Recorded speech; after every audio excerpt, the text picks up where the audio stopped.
So how was your day, Dr. Imani? I've had a blessed day. I've had a blessed day. That's, I wouldn't complain. Yeah, just today been working on classes and doing what it is that I do. Constantly thinking about spiritual things and uh, trying to, in my small way, make the world a better place and increase people's access to knowledge and God and other kinds of things. So I'm happy to be here and happy to hopefully commune with an audience if an audience comes today. If not, they'll have I guess a recording that they can look back to. I was here.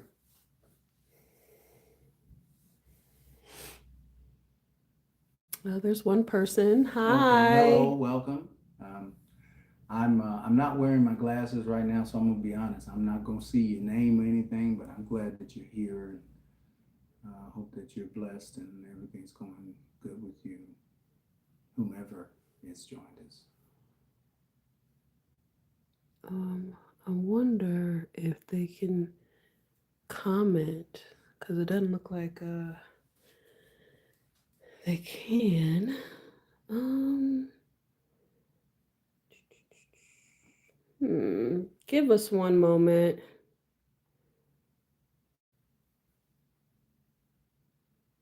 Yeah, we're just trying to make a couple of technical adjustments. Uh, can you try to comment? Okay, perfect. I got the notification this time. Oh, that's Stevie. Okay. That's Hello. Stevie. Oh, all right. Hello, Stevie. Mentally not okay. All right, she Okay. can comment. All Woo right. woo. Fantastic. All So we have. right. So it looks like people can comment. All right, good, good, good. We got one person so far. Tonight, my husband, oops. Tonight, my husband will be doing the live. I'm not feeling very well, as y'all can see. I'm actually really sick. Um, but he's doing the live tonight. He's going to be talking about um, the video I posted, um, justice, God's justice, and justice in the African context. And you know and honestly there was a few people who asked if my husband, or honestly if my best friend, uh who's mentally not okay, was surprised that I did the video. And even my therapist, y'all, said she was not surprised. Imani, were you surprised that I did the video? Be honest. No, not at all. Okay, mentally not okay, were you surprised that I did the video?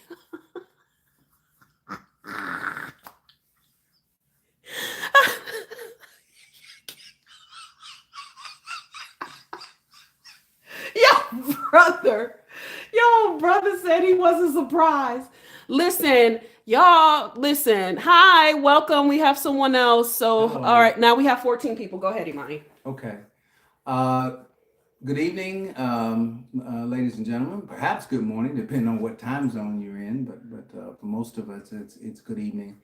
This is the Rev Doc, Nikita Imani, and I'm sitting in this evening for my spouse, Denisha, who's a little bit under the weather, and she asked me to talk a little bit. I'm obviously here to chat about some of the topics that we've been talking about, as well as also to answer your questions if you have questions.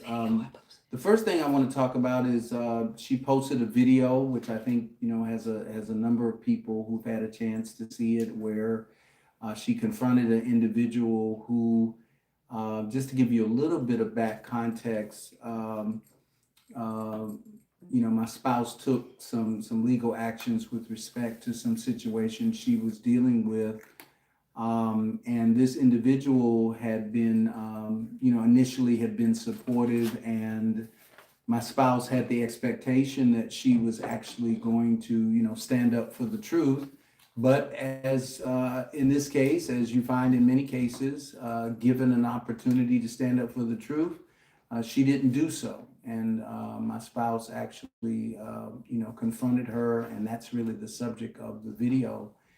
And basically confronted her with the truth that you know that you didn't do the right thing, and you should have done the right thing, and that there are ancestral and divine consequences to not doing the right thing. And that's kind of what the video was about. And that's why she was asking me if I was surprised. No, because my spouse and frankly, me, we are at least two people among those who seek justice and seek to stand up for what's true and what's right. And when you do wrong, generally speaking, you're going to see one or the others of us, and we're not likely to kind of let that slide. So I was not surprised that in some form she communicated the wrong that had been done to her and confronted directly the individual who was responsible. So We got one fool on here who said, "Have you ever threw up out the back of you?"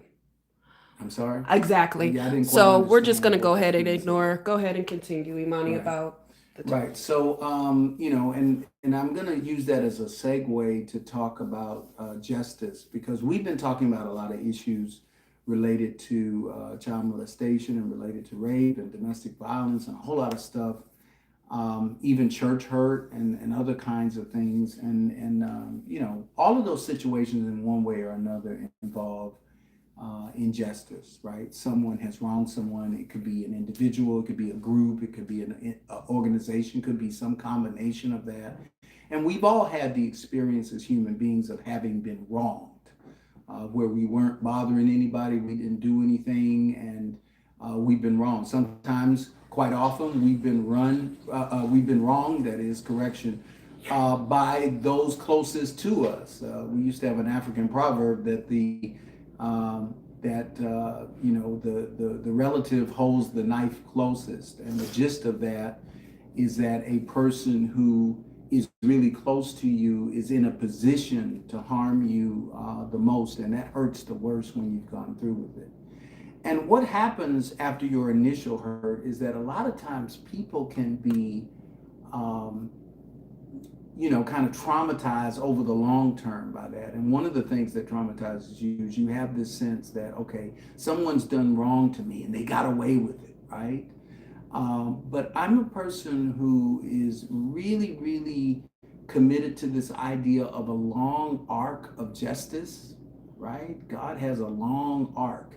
And a long arc means that, any given day, you might take advantage of me, you might do something, but God has a way of lining up things so that those who do wrong are ultimately confronted. They may be confronted by me, they may not be confronted by me personally, but they may just be confronted by circumstances. But when you do wrong, ultimately you do face a sense of justice, and sometimes you don't even make the connection. You may experience things that are a consequence of corruption and negativity that you've introduced into the world and things you've done to others. And years later, maybe you don't see those people, you don't interact with them, but you still have some misfortune, some complication, some issue that's a direct result in many ways of the corruption that you lived with and that you spoke to. And I believe, for example, one of the ultimate injustices is hypocrisy.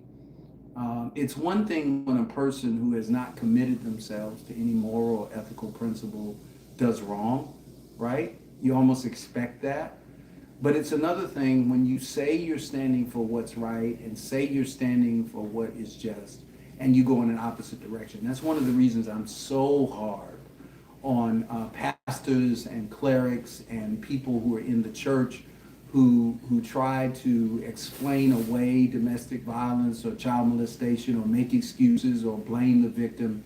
For me, that is the worst kind of crime, the worst kind of injustice, not just because it's incorrect, not just because it's hurtful, but because it's a contradiction to what you say you believe. I cannot love you.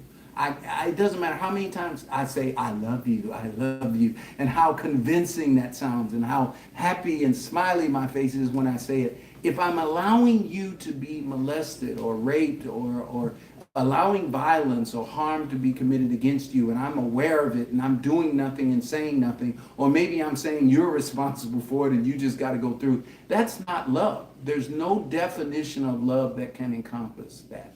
Love, if it's nothing else, is the principle that I want to treat you in some way, in the same way that I would want to be treated. Well, obviously, I can be real clear.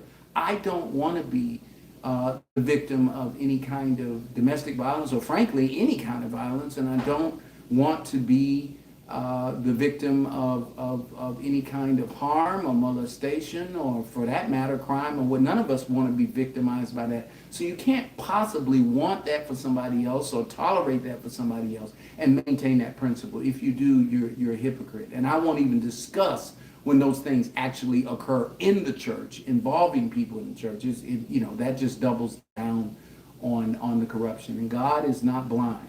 God is not hesitant about bringing forth a punishment on those who engage in that kind of conduct. And if I say anything about it, it's just because I'm speaking to God's justice. And there's some people that justice is just around the corner for the corruption and the misleading that they've done on people, and claiming it was in the name of God himself.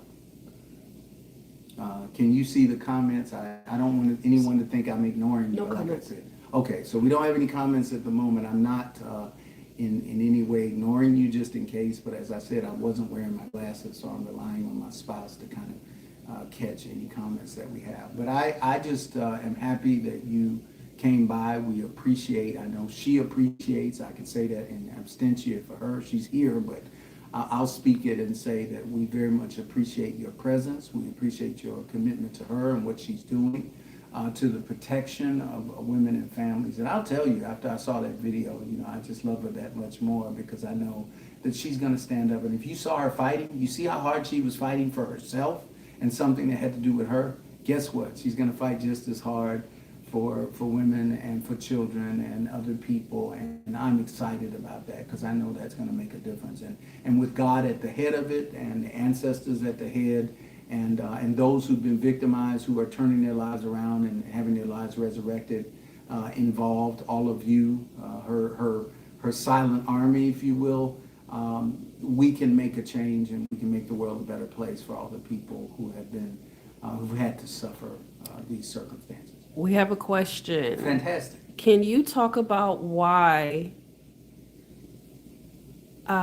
you felt it necessary to confront her after so much time? Okay, I take it that would be a question for me. Well, first, I had to do my healing work to make sure that I was grounded to have that discussion. The moment she started crying, I realized it was necessary to walk away. I hope that answered your question. Why do you think, Imani, it took me that time, and why weren't you surprised specifically out of curiosity? Okay, so that's a two-part question. That is a two-part question. I'll answer the second part. I wasn't surprised, as I said, because some of us have an innate commitment to justice, not just justice for us, but justice for anyone. If we see something wrong, we just have to intervene. We have to at least say something or write something. Some of us might write a letter to the newspaper. Some of us will go to a board meeting and say something. Some of us will obviously report it to the police, maybe if it's a crime. But the idea is that if someone's being hurt, those who have love in their hearts and mercy in their hearts and compassion and empathy and sympathy are going to want to react. So you're one of those people. I'm one of those people. I think we wouldn't be together probably if you weren't one of those people. And we are looking for people of like mind. Now, going back to the first part of your question, it's actually an important step to heal and to take a moment. We all have been in situations, I think you and I, if we're honest, where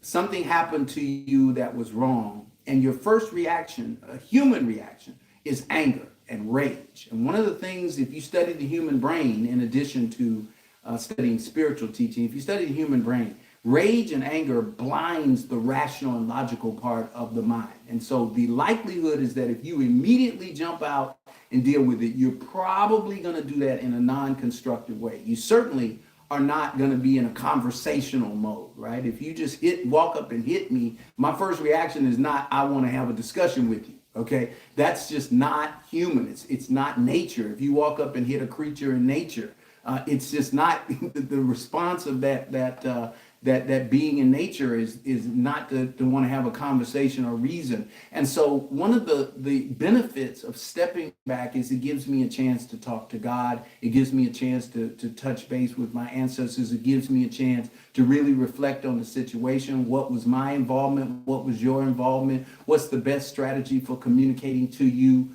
that you did this wrong? And that always, that time, even though it seems like it's delaying justice, is actually time that generally creates a better solution and a more rational solution. And most importantly, it creates a solution that communicates to you that you did wrong and puts all the consequences and stuff on you, but at the same time doesn't put me in a situation where I have to deal with the circumstances of what I did or said on top of what you originally did to hurt me. Why do you believe that people who've done you wrong haven't won? And particularly, you told me that these people did not win when they lied and went against me for their own ailments, I guess we can say, and their own spiritual. Anyways, what's the word? Spiritual. What did your brother say? I don't. I'm Your not brother sure if said it was there's spiritual. corruption. Yeah, It's not, corruption. certainly not something positive. But I mean, I would say this: you have to decide as a spiritual, righteous person or someone striving towards that. You have to decide what victory is. I think the mistake, quite often, is that we equate victory with something socially valuable. So, for example, in a legal sense, victory in a courtroom. In a athletic sense, victory on a football field. There's nothing wrong with those things.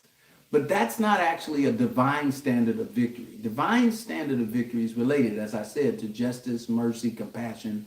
And a lot of times, not only do you not get that, but you don't get that to the processes of man. I mean, we've all been in a situation where, let's say you were in a court case, you may have even won the court case, but the court case in and of itself doesn't establish the justice and mercy. I think of the fact, for those of you who don't know, I am the parent of a murdered child. My son was killed by someone who robbed him. And obviously there was a bunch of legal proceedings associated with that. It would be a fantasy to say that those legal proceedings were going to result in any kind of, in itself, justice and healing and fairness. That was not going to happen. My son's life was taken. Thankfully, I'm a believer that he's in the presence of God now and he's okay. But the point is, there was nothing about those legal proceedings and all those paperwork that were going to make me whole again.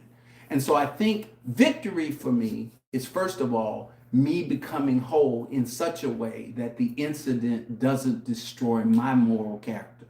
Victory is making sure that those who were engaged in the corruption are fully aware of the burden and the hurt that they experienced, and quite often they've been made aware of that, regardless of the legal process, the social process, the monetary process. Those are not victories. No amount of human contrivance could somehow make justice for my son, but God can. You said that my words, you and my therapist in our said that my words convicted her, which is the reason why she got emotional. Could you explain that? And do you understand why me, as the person who dealt with the situation, why I had to walk away immediately after that? Yeah, I'm going to start with the second statement again. Um, there's nothing, when you are the person who's been wronged, then the person who wronged you shedding tears about the fact that they did something wrong to you is not likely to elicit much in the way of sympathy or empathy or compassion, right? If you rob me and then I say, you robbed me, and you start crying, oh, I robbed you, boo-hoo.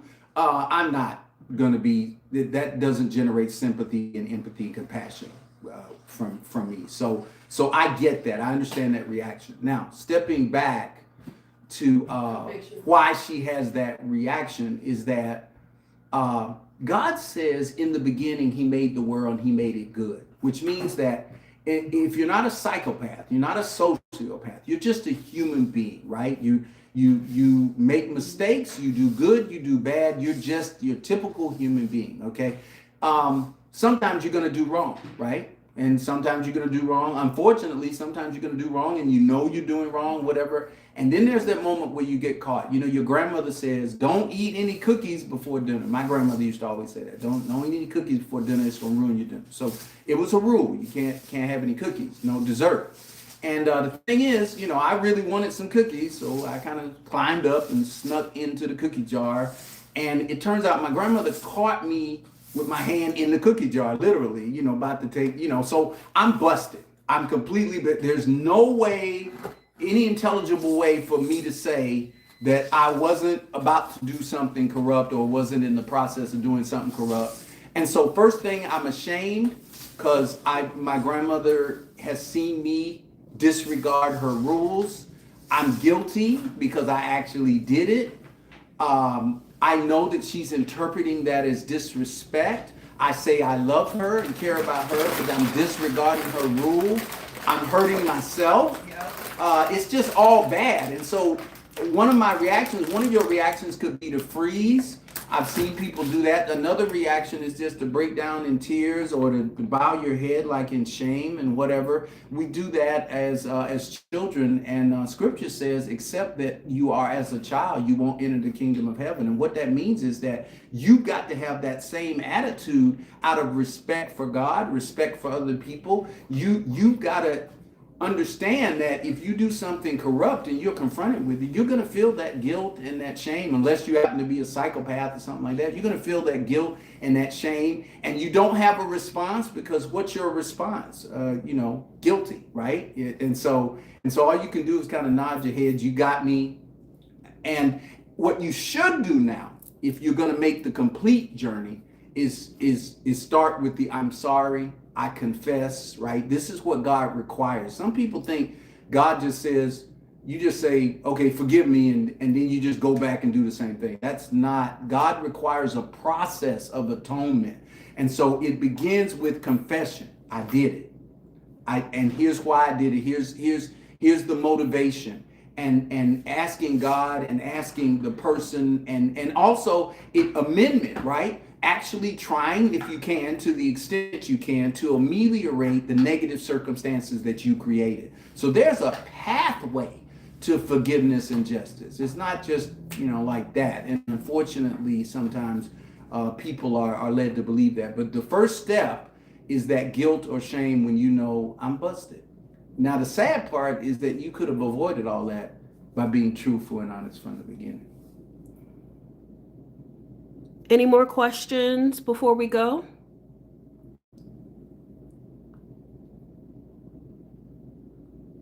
Where can they find you, Dr. Imani? Where can they find me? Well, you mean in terms of email and whatnot? My website is faithforward.com.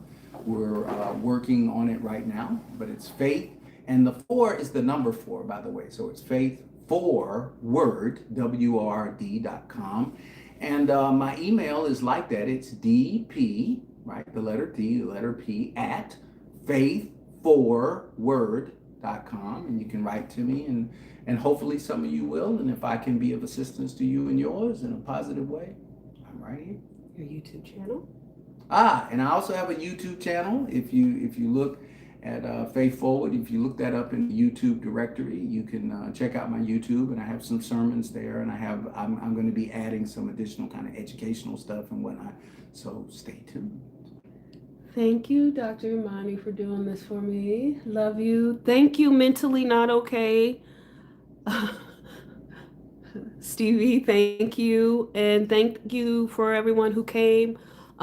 Ways that you can support me is liking and subscribing to my channel, since I have been shadow banned from TikTok. Going to Amazon and purchasing copies of my children's books. I will put some links down there. Next week, I'll just start talking a little bit more about my books and showing them as well.